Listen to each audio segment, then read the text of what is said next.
ঘটনা রইল, আমরা তো মনুবাজার স্কুল থেকে আইছি, আর যথারীতি আমরা সায়েন্স সিটিতে গেছি আমাদের ছাত্রসহ। আমরা সুন্দরভাবে আমাদের যে ভ্রমণ চলছে, তখন সায়েন্স সিটির সামনে গাড়ির প্রচণ্ড ভিড়। আমরা যখন নামি তখন আমাদেরকে নামানোর সমস্যা হয়েছিল। ড্রাইভার বলেছে আমাদেরকে গাড়িটার সামনে রাখবো, কারণ আমরা তো যথারীতি সায়েন্স সিটিতে চলে গেছি।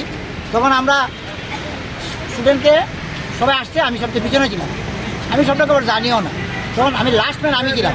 আমি যখন আসলাম দেখি দেখলাম একটা জল মানে আসছে, চিড়ে আসছে। তখন আমি ব্যাপারটা বুঝতে পারি না। তখন যেই আমি সামনে আসলাম, আমাকে পুরো শরীর এই মহিলা ভিজে দিল। মানে আমার এটির কথা, আমি আমার মানব জীবনে মানে এরকম মানে মহিলা আমি কোনোদিন দেখছি না।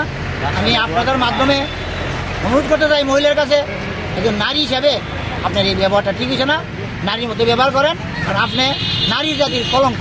আমার এই কথা, আমাদের ফ্ল্যাগ ছিঁড়ে নিয়েছে এবং কন্টিনিউ মিথ্যা কথা বলেছে। আমরা এখানে ঝগড়া করতে আসি না, ছাত্র নিয়ে আসি, আমরা ছাত্রের সঙ্গে আমাদের সম্পর্ক, আমরা মানুষকে মানুষ গড়ার চাকরি করি আমরা, এই কথাই আমার। এখন কি আপনারা কি কোনো অভিযোগ জানাইছেন? অভিযোগ আমরা জানাইছি, আমরা অভিযোগ মানে জানাইছি, আমরা অভিযোগ জানাইছি।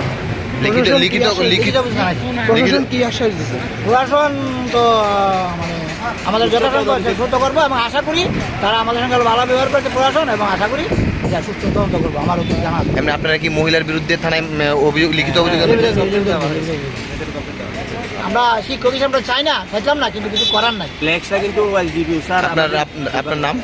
আমার নাম শ্রী দিলীপ কুমার রায়, আমি ফুলচুরি হাই স্কুলের টিচার ইনচার্জ।